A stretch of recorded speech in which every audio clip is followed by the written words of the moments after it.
Alors, oui, en donc, parlant de l'agriculture... En parlant de l'agriculture, oui. Donc là, on est quand même dans le secteur Beauce, production céréalière. Il y a une quinzaine, une vingtaine de choses.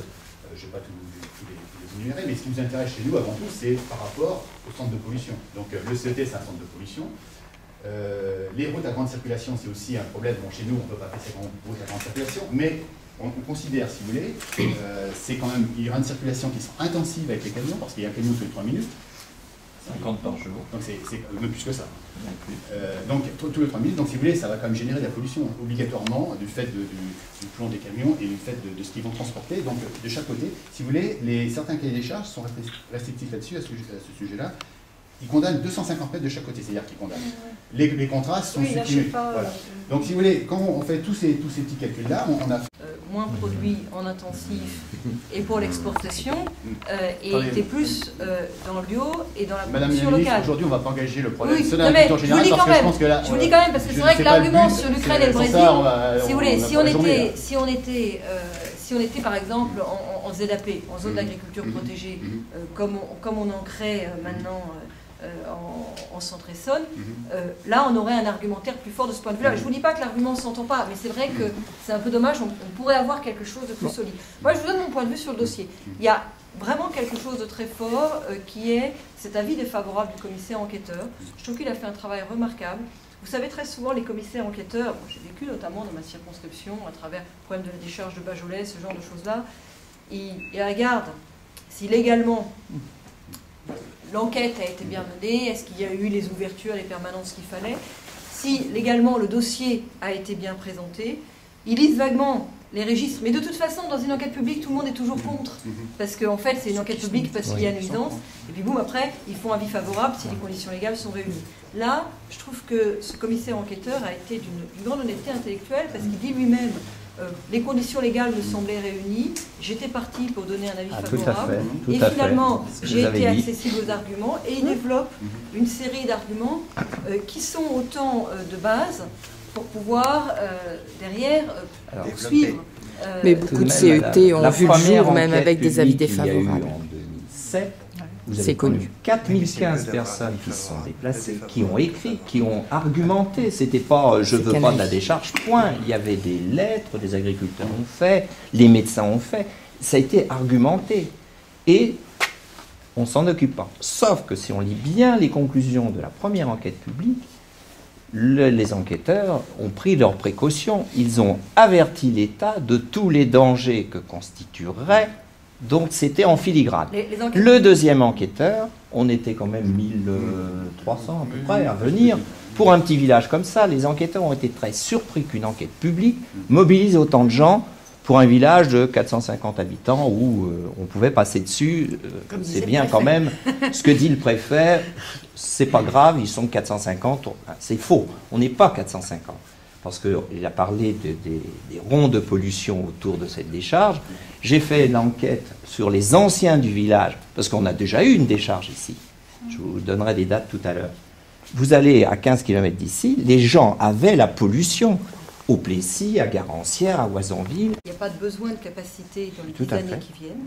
C'est quelque chose qui est quand même très fort. Tout à fait. En revanche, il y a deux faiblesses majeures au dossier sur lesquelles, pour moi, il faut travailler et il faut mettre à profit le temps des procédures judiciaires qui permettent de ralentir tout, comme vous savez, pour pouvoir travailler ces deux choses-là.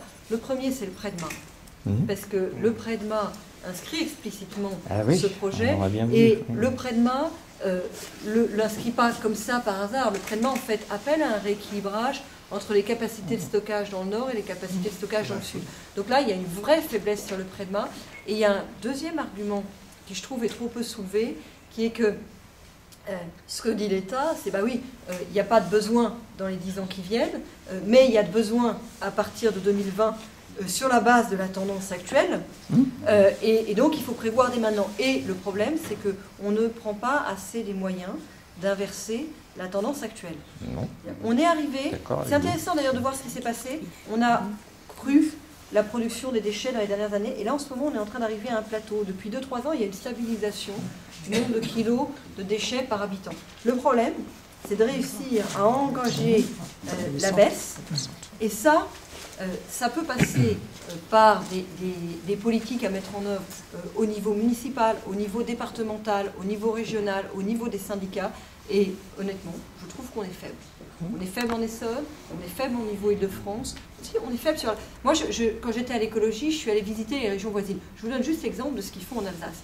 J'ai obtenu en Alsace, j'ai fait ça avec un sénateur vert, Müller, j'ai obtenu en Alsace le retrait d'un projet d'incinérateur. Le truc était complètement engagé, le conseil général était pour, je veux dire, c'était le projet d'incinérateur d'Anspach-le-Haut, ANSPACH. Allez voir sur Internet, vous verrez, c'est une histoire intéressante. C'était il y a quoi? Il y a 18 mois, quelque chose comme ça, ou il y a 1 an finalement, c'était juste à la fin du moment où j'étais à l'écologie, on a réussi à faire retirer ce projet d'incinérateur. Mais pourquoi on a réussi à le faire retirer? C'est que la région, et notamment le coin où devait se faire l'incinérateur, s'est engagé d'une manière, je veux dire, remarquable dans des politiques de réduction des déchets. Et ça devenait vraiment scandaleux. Dans ce coin, dans lequel, par exemple, ils étaient en train de mettre en place tous la pesée embarquée, vous savez, la pesée des déchets au cul de la benne. On venait voir de toute la France leur pesée embarquée. Moi, comme ministre de l'écologie, j'étais allée voir leur système de pesée embarquée. Ils avaient mis en place un système formidable. Vous aviez sur votre poubelle, vous aviez la bande magnétique. Donc ça pesait automatiquement. Tous les mois, vous aviez votre relevé et ils avaient réussi à diviser par 2 ou par 3 dans les villages qui avaient mis en place la production de déchets. Et donc ça devenait vraiment complètement décalé de construire cet incinérateur-là, alors qu'il y avait une politique locale qui était en train de se développer au niveau régional de réduction des déchets. Et pour moi, notre dossier, là où il est faible, ce n'est pas le nôtre particulièrement, mais c'est un travail à faire au niveau régional, c'est qu'il faut changer le PREDMA. Il faut changer le PREDMA, et au lieu, dans le PREDMA, de ce rééquilibrage absurde entre le nord et le sud, qui est toujours dans la même logique de transfert de nuisances, ah il y en a trop au nord, on va en mettre au sud, donc au lieu qui est inscrit noir sur blanc dans le PREDMA, faire inscrire l'objectif que la région Île-de-France soit exemplaire en matière de production des déchets. Parce que là, on est dans une dynamique qui n'est pas très bonne, dans laquelle finalement, dans le centre, Paris, Petite Couronne, il n'y a plus vraiment d'espace de stockage, de capacité de traitement.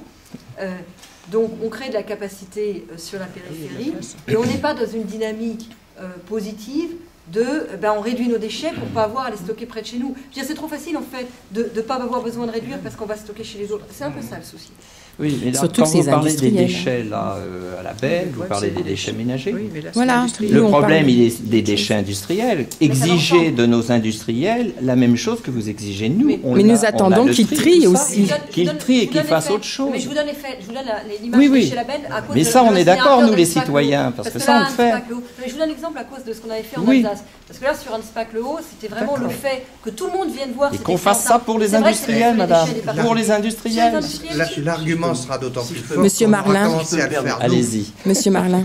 Je vous suis tout à fait. Je pense que l'argument sera encore plus fort quand nous aurons commencé déjà à faire une pratique comme ça. Vis-à-vis des industriels, on pourra leur dire à ce moment-là... On aurait un lobby de commune, par exemple. On aurait un lobby de commune et de collectivités territoriales dans lequel le conseil général, le conseil régional dirait maintenant on ne fait plus que du chantier propre. Chantier propre, c'est-à-dire, vous savez comment c'est, démantèlement. Oui. Derrière, il y a tous les marchés publics. J'ai construit à Pucet, je veux dire avec Eiffage, et je peux vous dire que tout était trié. Mais c'est possible maintenant. C'est un peu plus cher. C'est un peu plus cher. Dans le Grenelle, on peut l'expliquer, ça, c'est un peu plus cher. Le tri, c'est un peu plus cher. Mais les collectivités ont leur mot à dire, pardon. Ah non, pas